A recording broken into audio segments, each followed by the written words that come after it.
Yo guys, what is up? This is Koro and welcome back dito sa ating channel. So for today, what we're going to talk about is an update do sa favorite kong play to earn game ngayon, which is si Planet Horse. Pero syempre, before we start, I would like to clarify na anything I say is not a financial advice kasi hindi man ako financial advisor, and at the same time, hindi SEC registered yung nire-review kong project.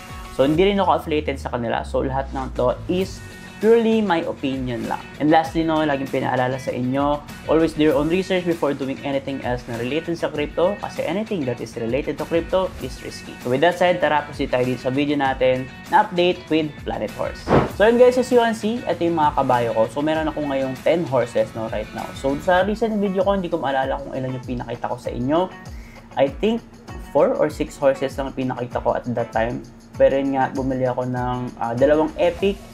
So, naging total of 6 siya. Tapos, naging total of 10 siya right now kasi nag-breed ako. As you can see, ito yung mga bago kong breed. So, arrange lang natin siya sa highest rarity.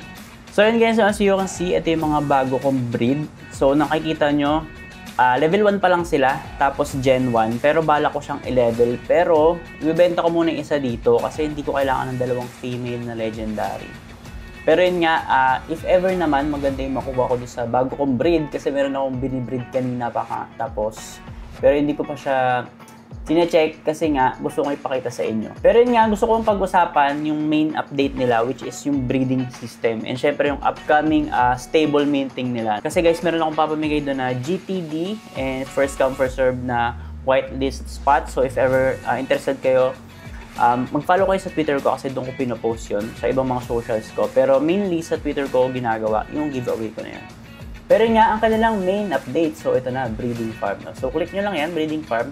By the way, if ever hindi nyo nakikita or coming soon pa rin yung nakalagay dito sa inyo, i-refresh nyo lang siya and reset nyo yung cache or I mean, burahin nyo yung cache ng browser nyo. Pero kapag ka naka-PC ka, mas madali kasi pipindutin mo lang is Control, Shift, and R.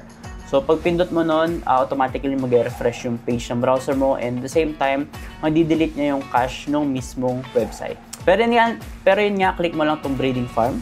So, upon clicking, makikita mo yung mga binibreed mo. So, ayan, kanina pa ito tapos and medyo kakabado ako mag-claim. Kasi feeling ko may lalabas na uncommon. Yung uncommon guys, malit lang naman yung tawag dito.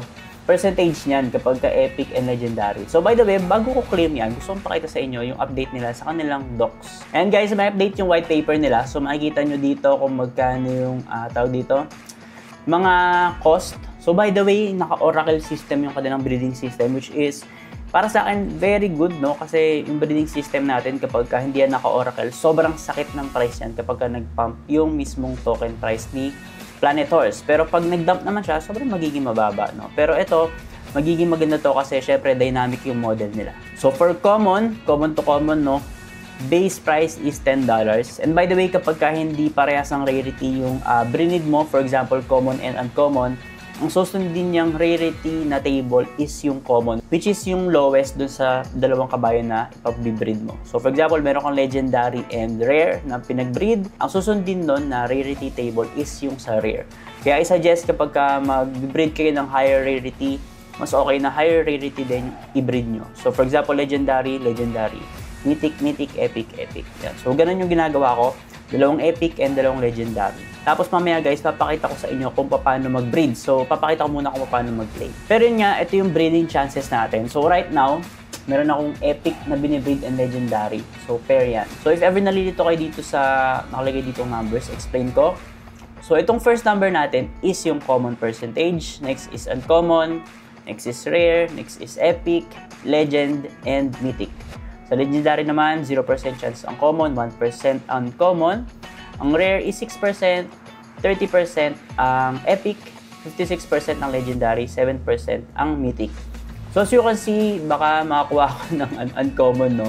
4% sa epic and 1% sa legendary. Sobrang malas ko pagka nakuha ko yan. Pero swerte kayo kasi ipapamigay natin yan kapag ka uncommon yung nakuha ko. And baka isama ko na rin yung rare. Yun nga, kasi ayoko ng mga lower rarity, ang tinitira ko na lang talaga is yung epic to legendary. And kung makaka-mythic tayo, swerte, 2% sa epic, 7% sa legendary. So going back, alam ko medyo excited na rin kayo kung ano yung makuha ko. So unahin natin itong nasa left side ko, which is yung epic, no? So click natin itong finish breeding, sana maganda yung makuha ko. Good luck! So yan guys, so as you can see, rare yung nakuha ko. Malas, kainis. Hindi man lang epic. Ayan, so, ayan, rare. So, nakuha ko is max breeding and wala pang breed, no? By the way guys, lahat ng offspring natin or yung mga anak ng origin horses natin is may random numbers of breeding. So, for example, ito, hindi ko siya pwedeng i-breed. 0 siya and baog siya, ganun.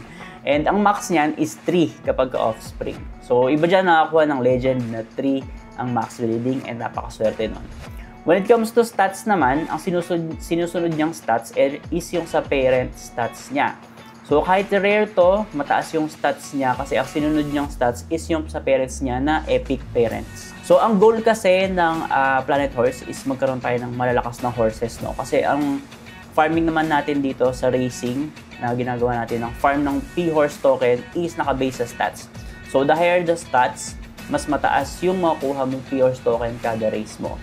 And kada rarity, syempre, nag-iiba rin yung ating growth kapag nagpapa-level tayo. Kaya, ang gagawin natin dito, mag-breed tayo ng legend, epic, tapos kukuha tayo ng mataas na stats, bibreed ulit natin yung sa iba, sa mataas din na stats, hanggang sa makabuo tayo ng mataas na base stats kahit level 1 pa lang siya. Tapos yun yung ipapa-level natin.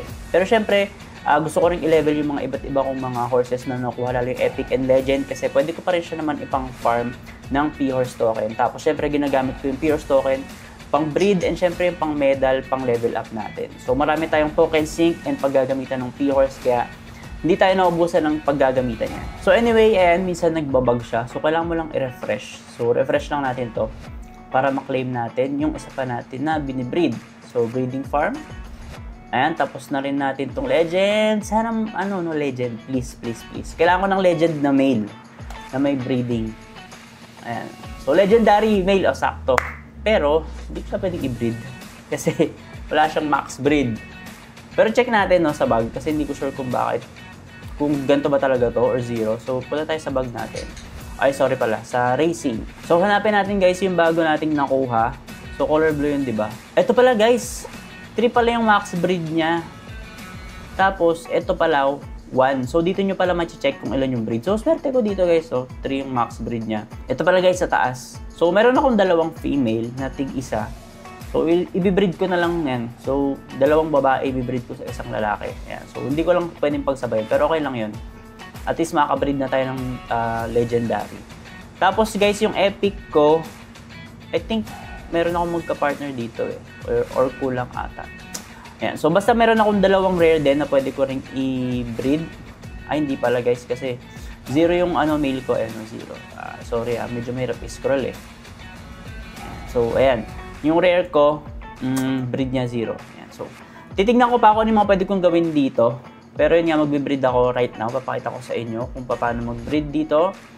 And baka hindi ko pala mapakita guys kasi wala akong P-Horse token. Konti lang. So, gawin natin, punta tayo sa breeding farm. So, gusto ko lang pakita sa inyo kung paano mag-start ng breeding. Pero hindi ko pa siya ma-start mamaya pa lang kasi bibili ako ng P-Horse token mamaya. And yun nga, ang kiklik mo lang to, start breeding. Tapos, para makapag-breed ka, kailangan merong minimum of 12 energy yung mismong horse mo kasi kailangan hindi siya idle.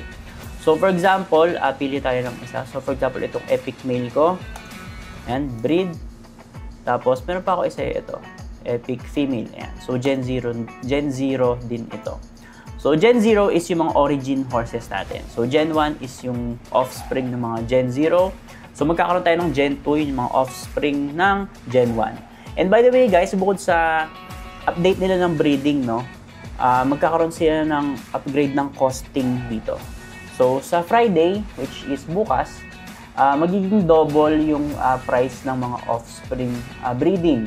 So, for example, Gen 1, magiging double yung price niya compared sa Gen 0 or yung mga origin horses natin. Kaya naman, kapag napanood mo to, mag-breed ka na kasi mas magmamahal na siya bukas kung Gen 1 yung i-breed mo. Pero kung origin pa rin, okay lang din naman. Tapos bukod doon, meron din silang update which is yung global denominator.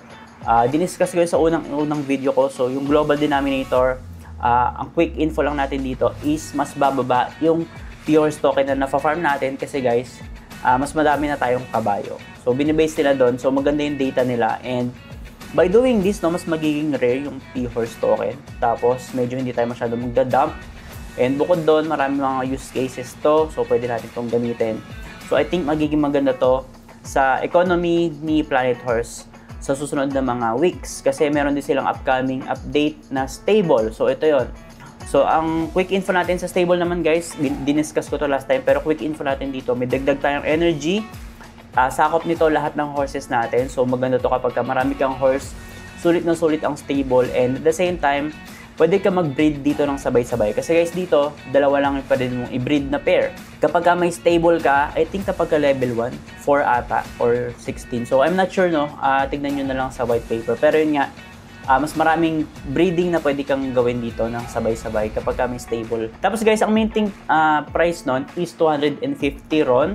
Tapos yung mapapag-mint nila doon, which is 700 lang yung supply nun. So 700 tapos 250 RON kada each. Tapos may mga discounts yun, depende sa mga rules mo sa Discord. Kaya make sure to check that out kasi baka hindi nakakonect yung Discord nyo sa game. Check nyo kasi may mga discount yung may mga maraming kabayo. Tapos may hawak na higher rarity. So may iba't ibang mga roles pa tayo na may mga discount sa upcoming minting nila ng stable na mint. Tapos yun nga, gaya ng sabi ko, yung mapapag-mintan nun, gagamitin nila pang buyback ng P-Horse and at the same time pang liquidity.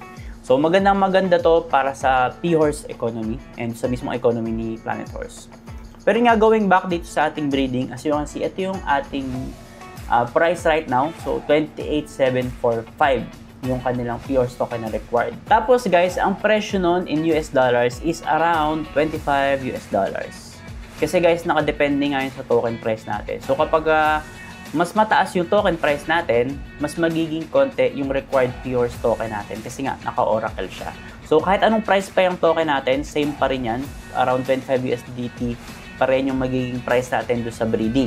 And at the same time, nakadepende pa rin yan dun sa kung ilang na yung breeding na nagagawa nung ng mismong epic mo or I mean ng horses mo. So for example, hanap tayo ng guys, ng iba ko pang tawag dito, epic. So ito, for example, ito yung breed nito, nakatatlo na siya. So pang fourth na niya right now. So pag clinic ko yan, breed, tapos ito pang isa, pang fourth na nila right now. Kahit parehas silang epic, mas mahal to guys kasi pang apat na breed ko na dito. So halos doble na yung presyo nito. And at the same time, mas mataas na rin yung kailangan na RON token natin dito. And by the way guys, kapag magbi-breed kayo, kailangan nyo mag-deposit ng RON token and specifically W-RON. So, wrap RON token yung kailangan mo dito. So, for example, bridge token and W-RON. So, para magkaroon ka ng W-RON, iso-swap mo lang naman yung RON mo into W-RON. And 1:1 naman yung palitan yan. Tapos, click mo na yung deposit mo, magsasign ka lang, wala ka masyadong babayarang fees, or I think wala nga fees pag nagde-deposit ka ng W-RON dito. And after that, pwede ka na mag-breed dito. So, hintay mo lang, few minutes, dadating na rin agad yung W-RON mo. If ever naman, magkaroon ka ng experience, wala pa naman nag-report na gano'n, no? Magkaroon kayo ng experience na matagal dumating talaga yung RON token yung in-game, mag-report lang kayo sa Discord nila kasi mabilis naman silang mag-fix sa mga ganun, no, if ever. So guys, yun, ang conclusion ko dito is bullish pa rin ako dito, no, kay Planet Horse. To be honest, no, sa mga play to earn na nilalaro ko, ito lang talaga yung pinaka-active ko right now. Kasi nakikita ko sobrang galing talaga ng team nila, lalo si Zian, yung mismong founder or CEO nito, or yung developer nito, siya rin. So napakagaling niya gumawa ng mga decisions when it comes to economy ni Planet Horse, no. So as you can see, yung token nila medyo nagda-dump siya kasi may mga traders na umalis. Pero okay lang yan kasi pag naman nakita nyo guys yung dating P-Horse token, papakita ko sa inyo. Ito yung luma eh. Nakita nyo guys, so, alam nyo ba, nandito ko mula umpisa nito. Papakita ko sa inyo. Nag-list yan 0.0007, nag-pump ng 0.0012, nag-dump yan hanggang 0.0004, pero naglalaro pa rin kami niyan. Tapos, may mga bumibili pa niya ng horses. Tapos guys, as you can see, nag-pump na siya ulit. Pati yung price ng horses nila nag-pump. Tapos, nung nagpalit sila ng liquidity, naglipat sila sa ibang contract address. As you can see, nag-pump ulit siya. Ayan. So, magandang-maganda kasi yung price na to, kung isipin nyo, kung i-compare nyo siya sa price dati, around nandito pa yan guys, mataas pa yan. Kumpara doon sa dati. Mukha lang siyang mababa kasi syempre galing to sa bagong liquidity. And mind you guys na more than 2 months na running si Planet Horse. And I think mas marami pang papasok dito investors kapag nakita nila na nag-run pa and nag-update pa si Planet Horse kahit matagal na siya. Kasi syempre iba dyan medyo nag-iisip kapag papasok sa mga play to earn kasi sobrang dami ng play to earn na nag-failed. Pero syempre kapag mas matagal na yung project, mas nakikita nyo na mas maganda yung foundation niya. So nasusubok siya ng panahon. So para sa akin, mas okay talaga si Planet Horse right now compared sa ibang mga play to earn game. Although maganda pa rin yung iba lalo na kapag makakauna ka. Pero yun nga, tignan nyo lang yung risk nyo. Pero yun, to be honest dito sa Planet Horse, ang plano ko lang is laruin lang siya ng laruin. And gaya ng sabi ko, bibili ako mamaya ng tawag dito, P-Horse token para makapag-breed ako ulit. Kasi guys, sobrang baba lang ng P-Horse token ngayon. And mababa lang naman yung required ko dito para makapag-breed ako. Tapos, syempre, yung iba dito is itatry ko ibenta yung ibang mga horse ko dito. Tapos, yung ibang pag binibentahan ko is pambibili ko ng P-Horse token. So, pinapaikot-ikot ko lang din siya. Gaya ng sabi ko, pagka uncommon pababa, ipapamigay ko. Pag rare naman, ibebenta ko. Tapos, yung epic pataas is nilalaro ko siya or binibreed ko. Pero nga yung rare ko right now, titignan ko pa kung ibebenta ko agad or baka i-breed ko muna. Kasi kulang pa yung isa ko guys eh. I think, gaya ng sabi ko kanina, yung isang rare ko na nakuha is baog. Yung male ko baog, zero breed. So baka ibenta ko to. Tapos, tignan ko pa yung iba. Siyempre kapag may mga sobra tayo, gaya ng sabi ko uncommon, baka ipamigay ko. Pero yun, aabangan nyo. Kasi guys, mag-estimate pa ako dito ng mga computation score or something. So baka ipamigay ko rin to. So yun, abang-abang na lang kayo ha. Yun lang ang update ko para dito sa Planet Horse. And sana nagustuhan nyo mag-get ng video. And the same time, no, mag-subscribe kasi iba't ibang mga socials ko kasi nagpo-post ako doon from time to time. Yun lang guys, and see you sa ating next video. Ingat!